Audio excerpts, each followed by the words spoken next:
Hi there, and welcome to the HDFS Career Podcast. My name is Dr. Lori Bullock, and I'm an assistant professor in human development and family studies at MSU. I teach several courses in the department, and one of them is HDFS 270, which introduces students to this major and to the field of family science. Quite often, students who are new to our major are not quite sure of the career options they have with a degree in human development and family studies.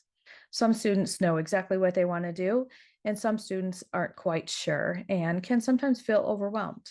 And there are other students who are in our major but plan to pursue a career in the healthcare field.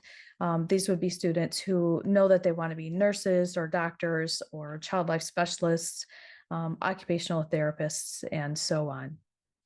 The purpose of this podcast is to bring professionals on from many different areas. Each episode, I invite a professional from the community who has a background in HDFS or one that is similar to HDFS. I'm so excited you joined the podcast, and I hope today's episode will be helpful to you as you consider your career options. Hello, HDFS students and colleagues. We have a great guest for today's episode. I am so excited for you to meet Dr. Erica Tobe. She is an assistant professor here in HDFS with a focus on financial literacy, and she is also an extension specialist with MSU Extension. Just a little bit more about her career. Dr. Tobe began her career with MSU Extension as a children, youth, and families agent in Branch County. And then she became a 4-H agent in Washtenaw County, and then later a program leader for MSU Extension's youth and adult financial literacy initiatives. Most recently, she was a specialist with the financial and homeownership education team. Dr. Tobe currently has a joint appointment between MSU Extension and the Department of Human Development and Family Studies here at MSU.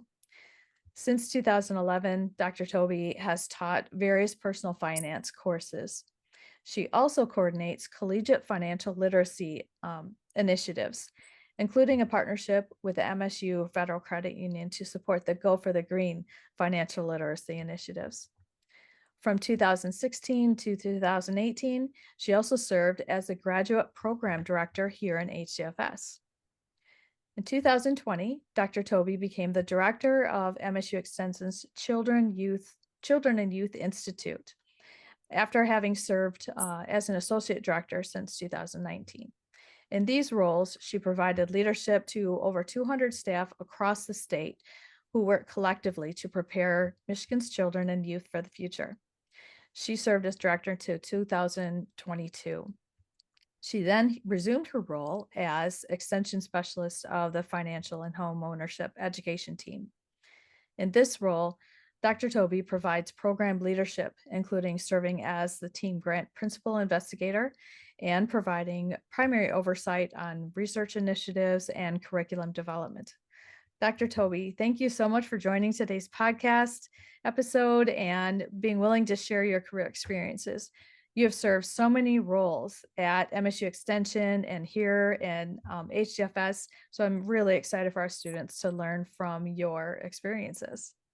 Thank you so much for having me today, Dr. Bullock. You're welcome. Very excited. So let's get to the first question. You have an intriguing joint appointment with HDFS and MSU Extension. And so for our students who might not know what a joint appointment is, it's a percentage of time she earns or works for HDFS, our department, and then another percentage she works for Extension Specialist. And so I'd love to kind of break that down a little bit. Could you first tell us a little bit about you and a little bit about your current role as a faculty member here in HDFS? Sure, I would be happy to. So I think you did a really good job of kind of talking a little bit about my career at MSU. What's unique, I think, about me a little bit is that I actually received my bachelor's from Michigan State University in what we used to call as the Family and Child Ecology, so the College of Family and Child Ecology. So as a part of that, I actually had to do an internship. And so my internship, my first internship as a part of my bachelor's program was with MSU Extension. It was actually an MSU Extension in Oakland County. And that's actually how I became involved with Extension. I actually started as an intern and I kind of worked my way up through the organization into the current position that I am in now. My area of interest has always been around financial education and working with communities and working with individuals on helping to kind of build their financial literacy education. And so right now, my current position of working both as a faculty member as well as an extension specialist is really kind of a nice and unique fit because I'm able to do both content, that same content area, in both of the roles that I have. So when you come on campus at Michigan State University, you're going to see that we're part of the land-grant university system. And as a part of that land-grant university system, MSU is charged with providing community-based education out into the counties all throughout the state of Michigan. And so I work with a team of staff as part of my MSU Extension role who provide financial and homeownership education. So doing things like conducting money management workshops, working with people on purchasing their first home, and also helping people stay in their home who are going through the foreclosure prevention process. So really making sure that we can help people build their financial skills, but then also think about how they can grow their financial skills as well through those various areas. So I work with a team of staff that work across the state, and I'm located on campus to kind of provide that programmatic support. So that's my MSU Extension side of things. And we actually have MSU Extension programming in a variety of different, I would say, like-minded content areas related to human development and family studies. So we have staff in our Children and Youth Institute that do youth development programming through our 4-H youth development program. We also have staff that focus around the area of parenting and child development. So there's a group of staff that do education around that area, and they work both with parents as well as providers in doing that education. And then we also have a team of staff that do nutrition-based education. So working in the community, helping individuals, especially low-income individuals, working around nutrition. And then as well, the team of staff that I work with that focus around financial literacy education. So again, a variety of different areas. There's Extension also has other areas that they work in agriculture, community and economic development. So helping government officials in a variety of different areas to be thinking about how they can build their education around their various topical areas. So that's MSU Extension, and that's kind of the MSU Extension side of my work. And then I also teach some courses around personal finance. So right now this semester, I'm teaching HDFS 138, which is a freshman, sophomore introduction to financial literacy class. It's a 2-credit class. We also have HDFS 238, which is our 3-credit personal finance class, and I'm teaching one of the sections of that. And then I'm also working with a new class that we have, HDFS 438, which is applied resource management.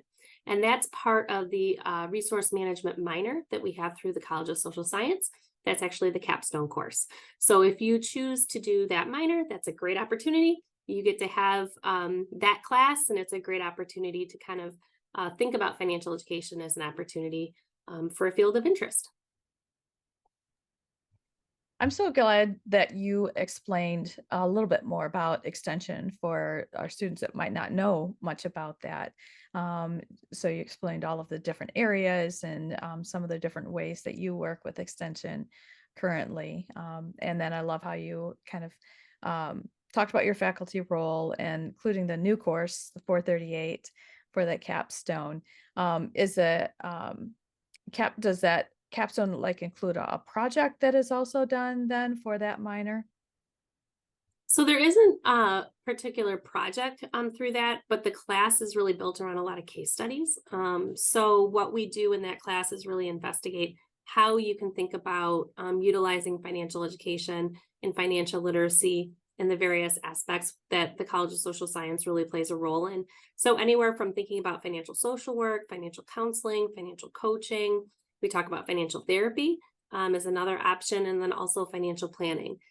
So working with very limited income, limited resource individuals, all the way to be thinking about how people can kind of grow their investment and their wealth portfolio in the future. And so it's a great opportunity for people who are going to be working in the human service area and want to think about, how they can help families Financial literacy is actually one topic that is pretty prevalent in working with human service programming. And a lot of times, a family's economic situation and their financial condition really impact and really dictate what some of the services and programs that they may need to be able to access. So it's a great opportunity, even if this isn't kind of your end career goal, just to get that education so that you have that. So if you work with families and financial issues come up, you have some of the resources and tools that you can help to be able to assist families in need. That seems just really important, and I could see a whole lot of directions that students could take that into their career. So I'm glad you explained that.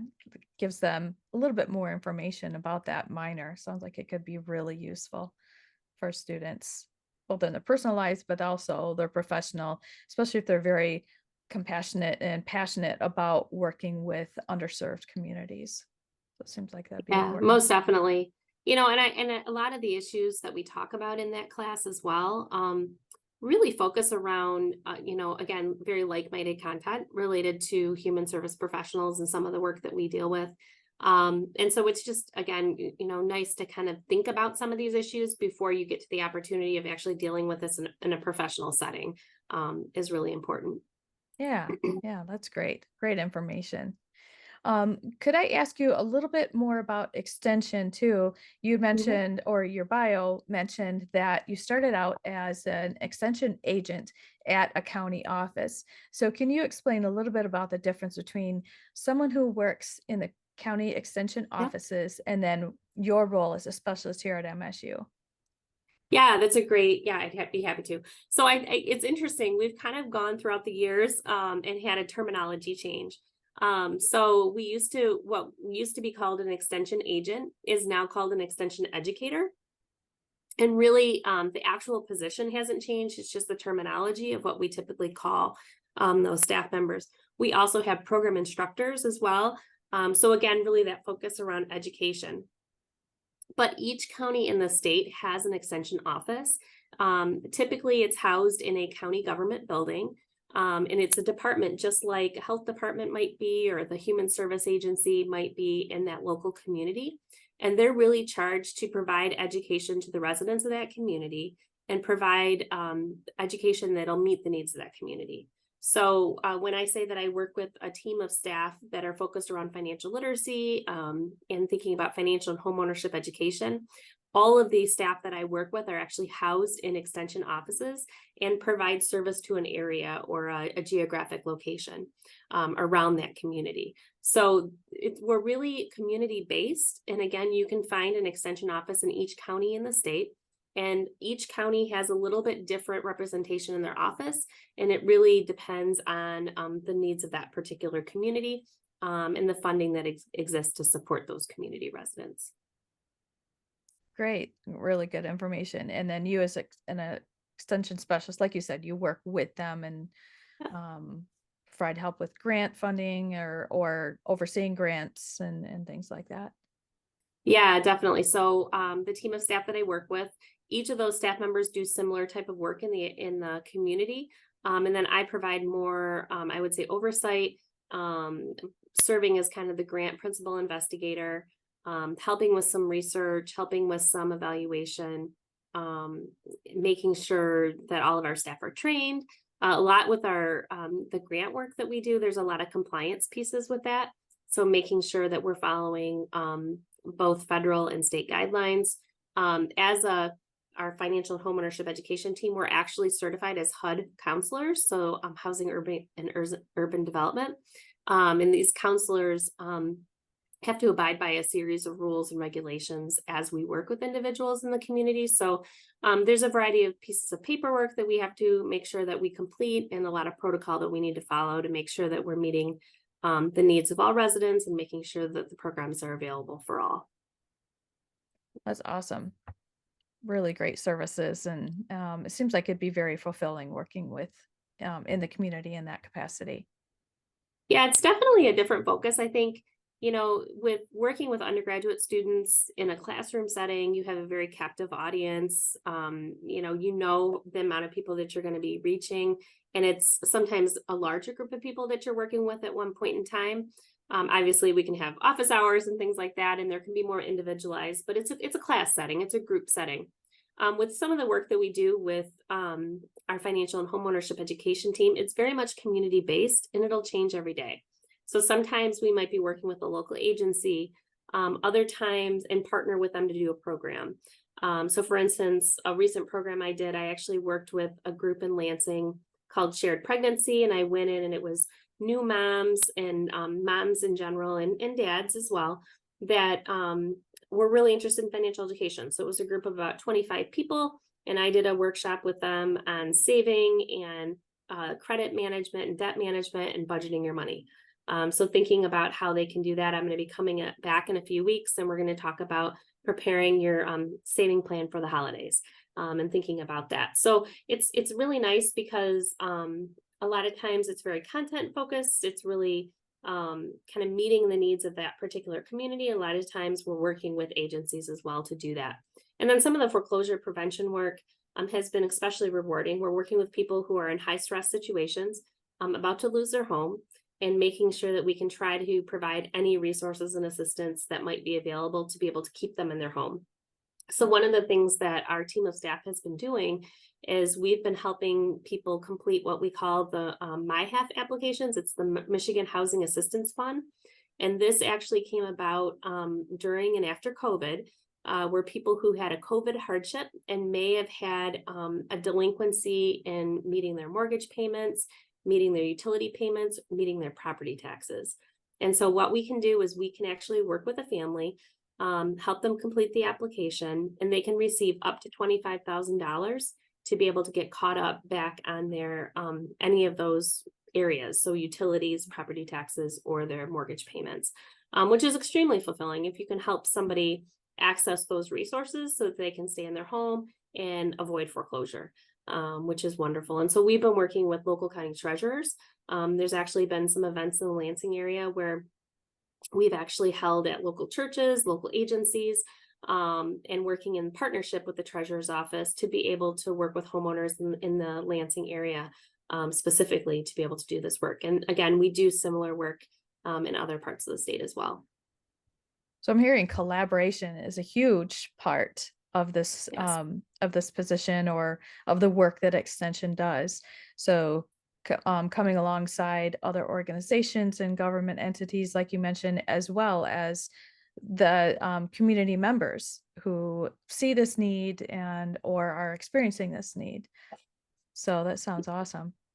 Yeah, I will say in Extension, that is the one really cool and unique thing that I would say is throughout all my years in Extension, the amount of people I've been able to meet, the amount of agencies I've been able to collaborate with. And what's really nice is because there is such an education focus, that's really the root of the work that we do. So it's really trying to help people, educate them so that they can change whatever behavior that they're thinking about changing and really adapt to meet their needs. We do work with a lot of grants, so we wouldn't be able to do the work that we do without grant funding and support. But again, finding local resources, working collaboratively with partners and agency members and communities, work on a lot of statewide coalitions, even some national coalitions. What's also exciting about Extension is that Extension is actually national as well. So we have Michigan State University is our big land grant in the state of Michigan, but there's also other land grants. There's actually a couple other land grants actually in the state of Michigan that we have as well. For instance, like Bay Mills Community College up in the UP is also a land grant community college that we work with and we partner with, but each state has a land grant university. So for instance, like in Indiana, it's Purdue. When you go to Illinois, it's the University of Illinois. And they have extension services as well that do similar complementary work, again, meeting the needs of their local state. So it may look a little different, but I have colleagues that are specialists in other states as well that I work with on some national initiatives and in teams as well, which is kind of neat. You get to learn a little bit about what other people are doing, And each extension service, because it is based on the need, it is a little bit different. But what that also allows is that if this is something that you're interested in and you want to move out of state, it could be, there could be an opportunity in another state as well. When I actually was applying for Michigan State at the time, I actually applied for some other state extension services. I just happened to get a job at Michigan State first. So it's kind of a neat opportunity. And again, it's national, it's international. There's actually extension in other countries as well. Wow, that's great to know. And I love that you develop these relationships across counties and across the state, and now, across the countries or different countries too. It sounds like I didn't know it was international. Yeah, Yeah. so I mean, as far as we work specifically across the country, it's part of the USDA. So the U.S. Department of Agriculture has kind of an extension service within that department. When you get to other countries, it may be formed a little bit differently, and kind of how they operate might be a little bit different. But again, very like-minded content and concepts that are occurring. Yeah, that's great. Great things to know too. Um, so my next question is, did you kind of mentioned earlier, always knew you had an interest in financial literacy. Did you know this was the path you were going to take? You did your internship at Extension, but did you know you'd end up being a faculty member and extension specialist someday? I would love to say yes, that was definitely the career path that I had outlined for myself. I think sometimes things just work out really, really well. And I think that's an example of me. I actually got to my senior year. I really wasn't sure what I wanted to do. And I needed to do an internship. And we had an internship class. And so somebody from Extension actually had come in. At the time, she did a different type of, it was a youth development program, but it was a different type of program that was working with individuals with disabilities. And she came in and she started talking about extension, and everything that she said about extension was really exciting to me. But I worked in the area of, I had a family resource management bachelor's degree, and I, had an interest in financial education and career education, but I really liked working with kids. And so I went up to her at the end of her session and I said, everything that you said is really interesting, and I could potentially do the type of internship that you're talking about, but I really think, I would love to do something like this. And it was a career development focus. And I said, do you know if there is anybody who does that in extension? And she said, oh, my colleague actually has in Oakland County. So she happened to be in Oakland County too. And she said, my colleague actually is running a program. She just got a grant to work in the Oak Park schools and to do career education in the middle and high school. And she might be interested in working with you. So I said, okay. So I gave her a call and I learned about the opportunity. And so I was able to work in the schools doing an after school program and an in-school program around career education. And then I was able to add in a little bit of financial literacy as well. And so that's really how I became involved. And then as I was in my internship, I learned more about extension. I'd never heard of extension before. I wasn't a 4-H member, so I hadn't heard about their 4-H youth development program. And so I just simply learned about the organization, was really excited about it. And then a position came open in Branch County. I had never been to Branch County before. And it was actually, funny enough, an internal posting. So you had to work for the organization in order to even apply. And so I did, because I was a part-time paid intern.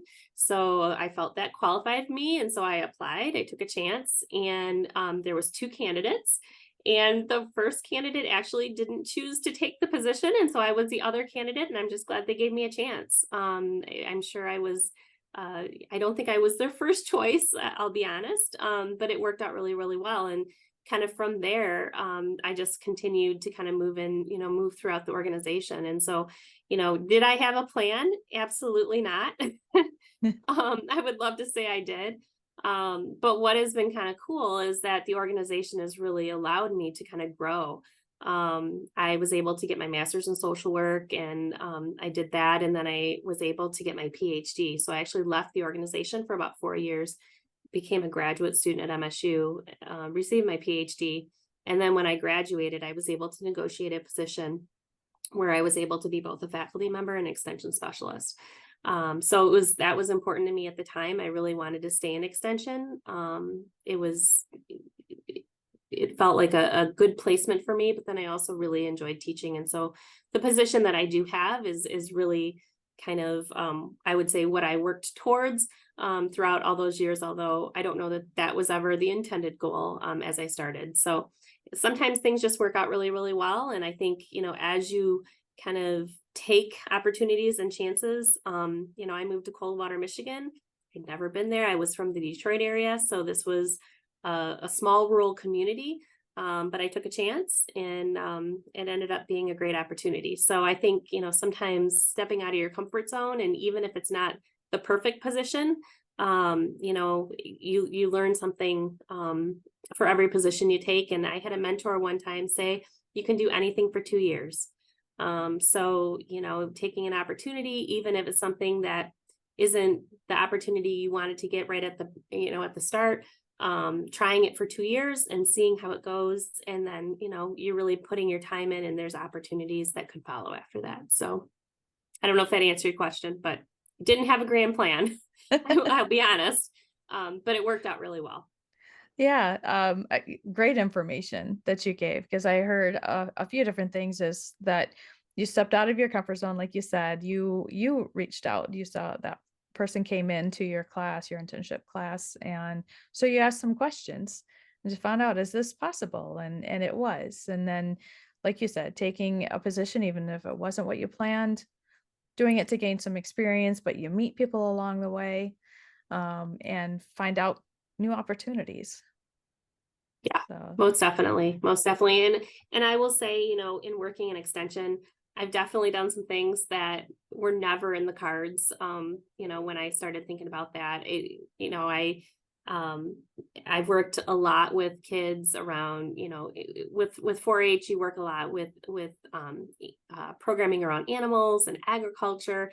And that was not something that I'd ever had the previous background but you learn as you go and you adapt. And what's exciting about it is sometimes you end up learning things that you never imagined. So I think, just thinking about new opportunities, sometimes it takes a minute to get to where you want to be, but you learn a lot, and you get to meet a lot of really fun people as well.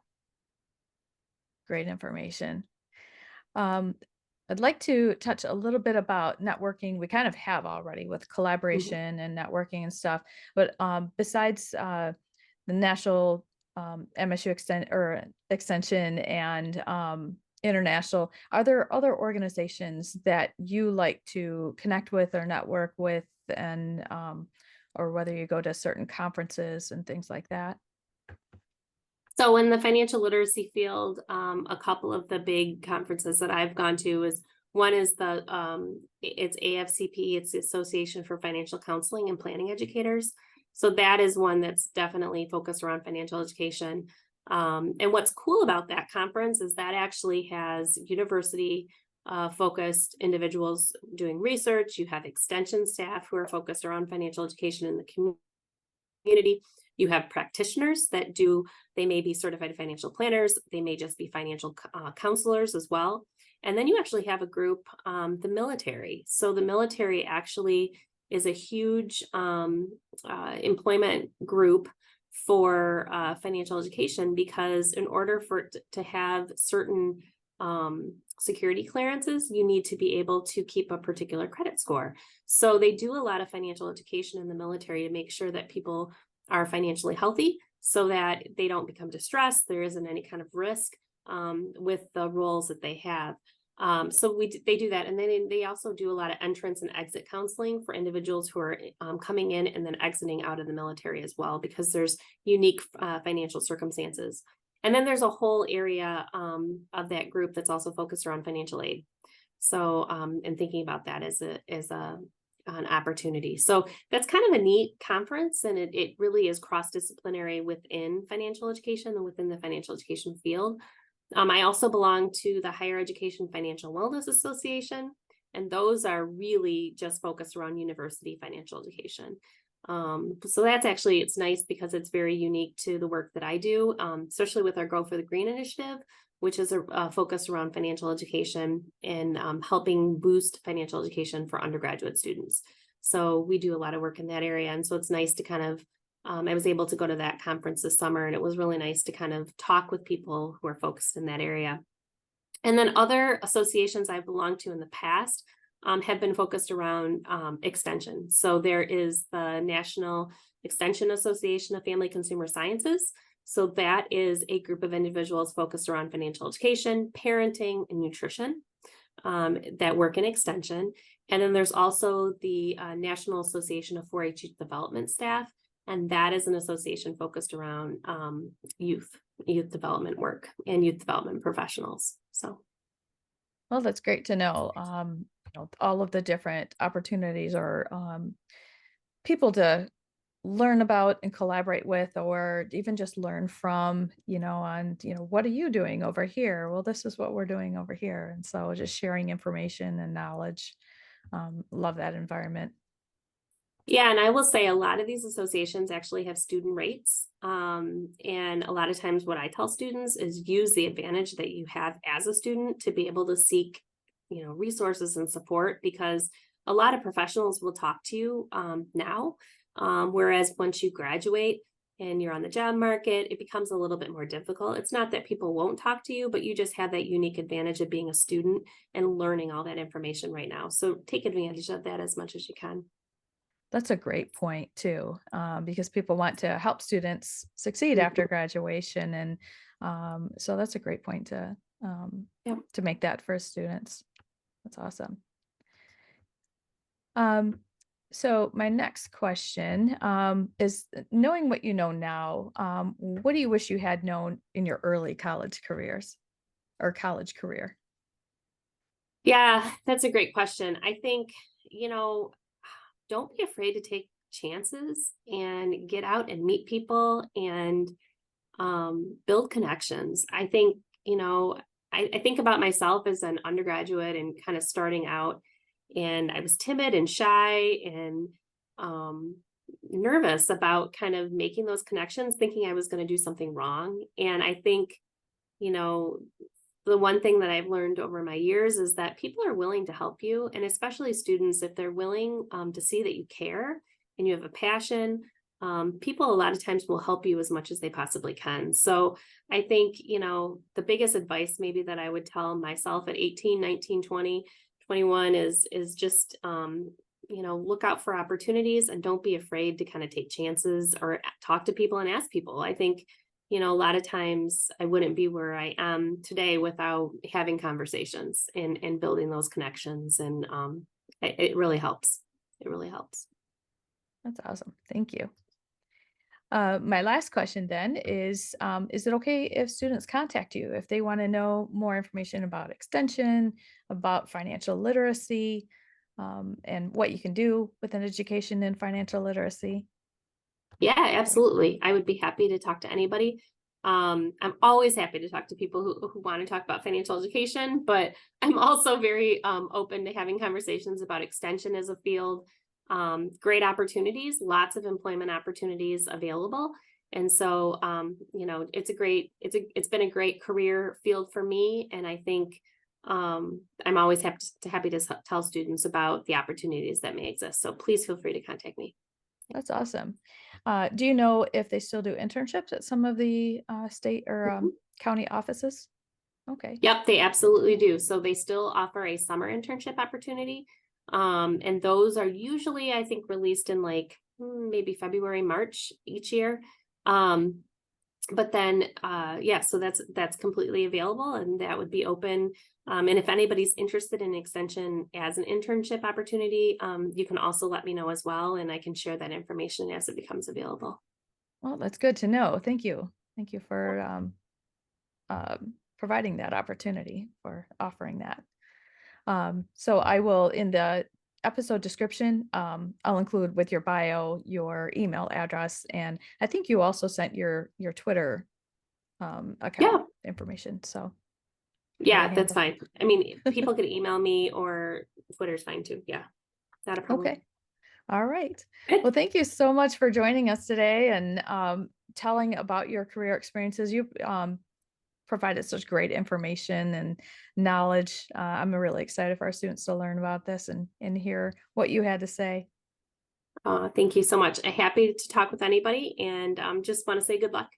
And if I can be a help in any way, please let me know. So thank you.